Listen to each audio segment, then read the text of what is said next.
ketika seorang mengalami sakaratul maut berandai-andai, laula akhartani ila ajalin qarib, kembalikan kami ke muka bumi sedetik saja, fa'asaddaqa, pasti bersedekah. Ibnu Qayyim al-Jauziyah menjelaskan kenapa tidak disebut sholat, puasa, haji, tapi malah sedekah. Pertama, karena sedekah sangat meringankan sakaratul maut. Kedua, lampu yang paling terang di alam kubur. Yang ketiga, pintu surga yang paling besar terbuka adalah as-sakhaya, yang dilewati oleh orang dermawan. Kemudian yang keempat, tanda ibadah diterima adalah senangnya sedekah. Yang kelima, paling sulit menghadapi hisab adalah harta. Dari mana harta didapat dan dikemanakan. Maka bersyukurlah hamba Allah yang mensedekahkan jariah hartanya, walau dia wafat, harta itu terus mengalir sampai hari kiamat. Ikhwahillah, kullu nafsin za'iqatul maut. Setiap yang berjiwa pasti mati. Hanya soal waktu, kematian pasti akan tiba pada setiap kita. Bayangkan hebatnya goncangan sakaratul maut. Kuku, rambut ditarik sakit. Bayangkan nyawa yang dicabut. Terbujur kaku, dan bayangkan yang terbujur kaku adalah diri kita. Rasul menjelaskan kita masih bisa melihat siapa yang menangisi kita, sahabat yang mentajiahi kita, tapi kita tidak bisa berdaya, tidak bisa bicara, tidak bisa bergerak.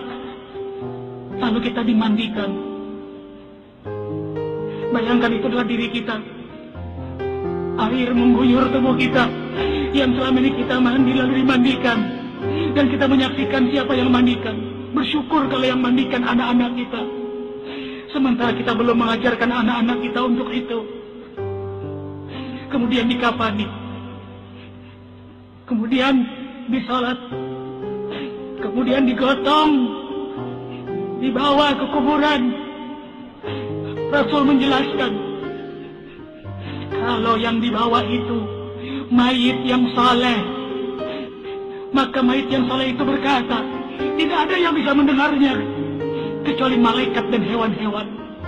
Manusia dan jin tidak bisa mendengarnya. Rasul memberitahu kepada kita, mayit yang saleh itu berkata, asrini ila baiti, ya Allah percepat kami, percepat aku ke rumahku.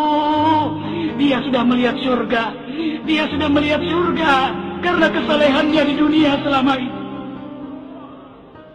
Tapi sebaliknya, ketika mayit itu mayit yang banyak maksiat,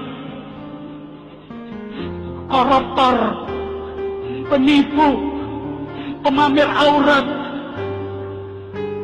perusak, ya Allah, mayit itu berkata,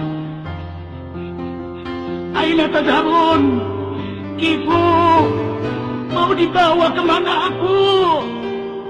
Berhenti, berhenti. Tapi tidak ada yang mendengarnya, dan terus dia dibawa ke dalam kubur. Subhanallah. Ikhwah, semua kita akan masuk dalam galian 2 meter.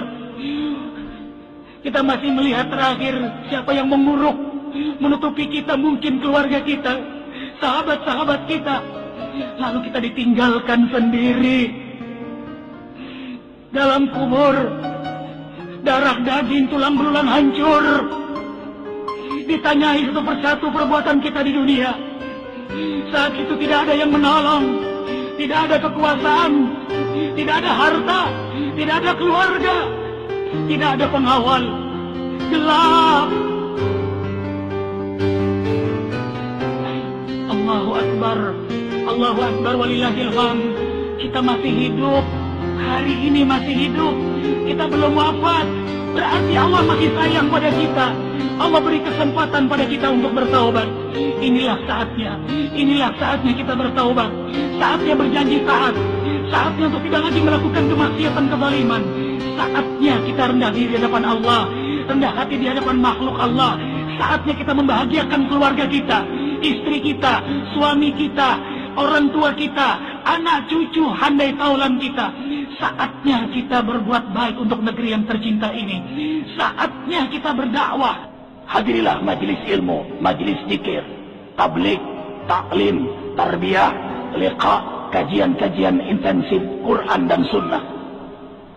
Bergaulah kepada orang-orang soleh untuk memacu diri kita untuk selalu bersama Allah Jalla Jalaluh. Subhanakallahumma wa bihamdika asyhadu an la ilaha illa anta astaghfiruka wa atubu ilaik. Assalamualaikum warahmatullahi wabarakatuh.